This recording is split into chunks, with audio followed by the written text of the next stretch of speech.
My room is messy. Also, if you hear my roommate's TV from here, Law and Order, I'm sorry. In a criminal justice system.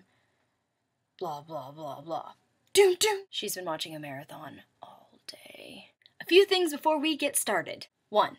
Whoever the 3 to 4 people are who requested for me to read Skullduggery Pleasant, I'm in love with you. I'm in love with you.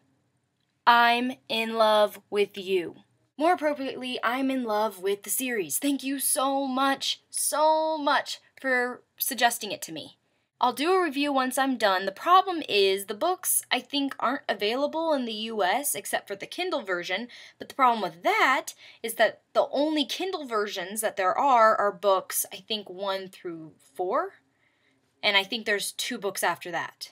I am going to Europe this summer, so maybe I'll have a chance to stop by London and pick up a couple copies. Second thing is a message to my favorite person in the whole wide world, Kaleb Nation. I am just now discovering you and how much I love you. Does anybody know who Kaleb Nation is? Have you ever watched his videos? He's the best. He's awesome, and I just adore him, and he speaks, and I'm just like, hug me. Just hug me. Kaleb, if you're watching this, I'm sorry, I'm not a creep. I just want to hug you. Also, I've read Bran Hambrick. I'm actually on the 2nd book. I'm obsessed. It's great. After I finished with Skullduggery, or, half of Skullduggery, I picked up Bran Hambrick, which is the series written by Kaleb Nation. It's incredible. It's so funny, so fun to read. One of the funnest books I've read since, Percy Jackson. I'm obsessed with Skullduggery Pleasant, I'm obsessed with Bran Hambrick, and now I'm obsessed with Hex Hall.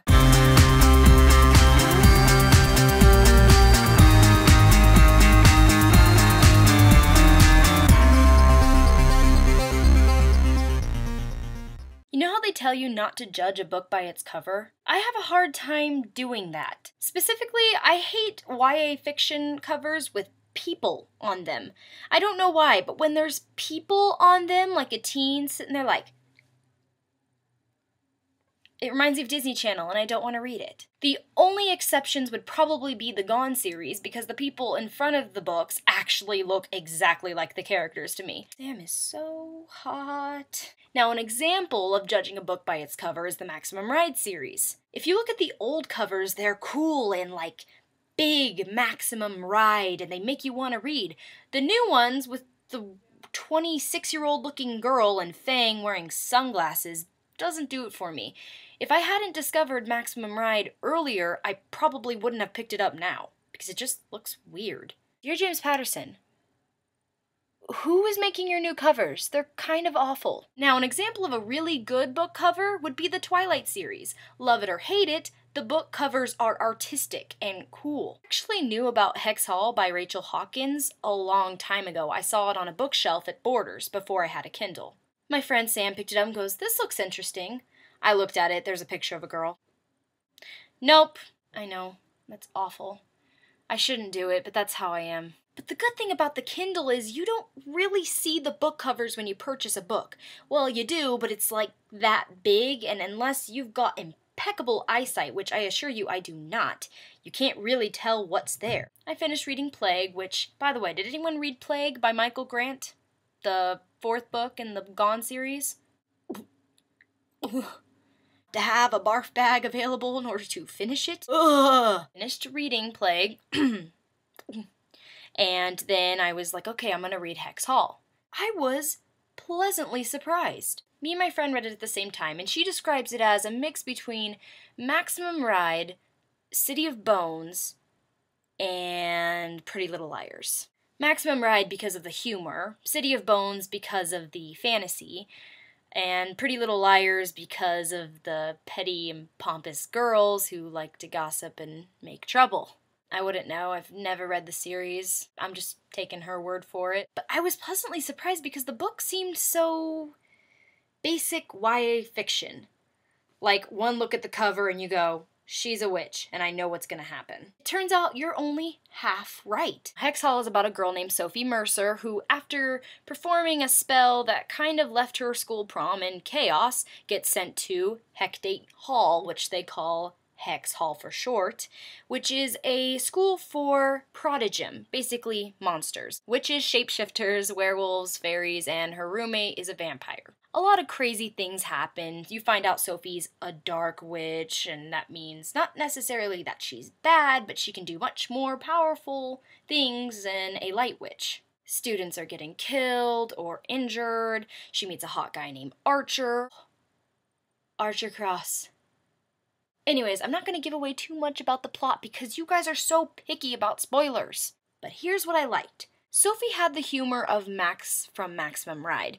I don't know if you've read Maximum Ride, but it's really dry, really sarcastic, but not over the top. Really good authors can put in that sarcasm, make it subtle and funny. And Rachel Hawkins is incredible. For a story that seems so innocent, it's really kind of dark, but in a good way.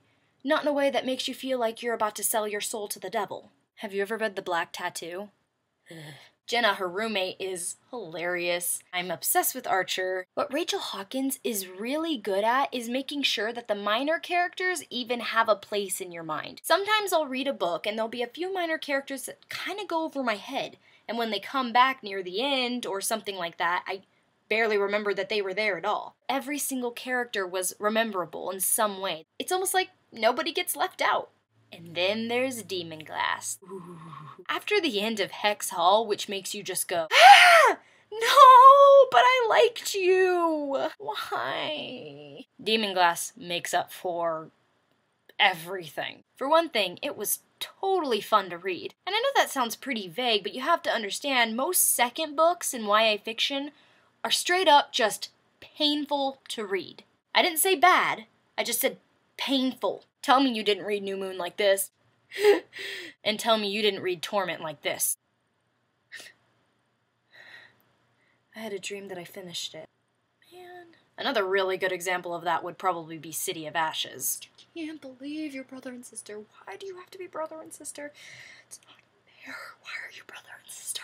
Anyways, while there were parts that were a little bit heart-wrenching, it wasn't difficult to read. It was actually very fun and very interesting. Spoiler alert, I was really surprised to find that she was betrothed to Cal. I love Cal. But when it comes down to it, Cal, I love you, but I am Team Archer. Why? He's a bad boy, and bad boys steal my heart. Also, for those of you who are Team Cal, I hate to break it to you, but he's got what I like to call the Jacob effect. Meaning, Cal is all fine and dandy, but the fact of the matter is, Edward, Archer, was there first, and he's probably gonna stay. It's not me being team anything, it's just how most book series go. Now, the only part of these books that could be deemed unenjoyable, notice that sometimes she gives characters attitudes that don't attribute well to the book. I mean, I don't know if that makes sense. I'm not the author, I didn't write it, and I'm sure she knows better than me. They're her characters. But a good example would be Nick and Daisy. Their creepiness and togetherness didn't really have to do with who they were in the end. It was just kind of like, ew. That's it. These are great books. If you're like me and waiting for the Son of Neptune with ridiculous diligence, you need something to keep you occupied. I don't know if there's a third book coming out, I'd imagine, because the second one is quite the cliffhanger. I hate cliffhangers. But I, as a writer, understand why the authors do it. Otherwise, we'd be totally content and not sitting there on the edge of our seats waiting for the next book to come out. Either way, this is my pout face. Actually, that's my glare. I hate you, Rachel Hawkins. Anyways, thumbs up if you love Kaleb Nation. Thumbs down if you don't like Kaleb Nation. You don't like Kaleb Nation? What is wrong with you?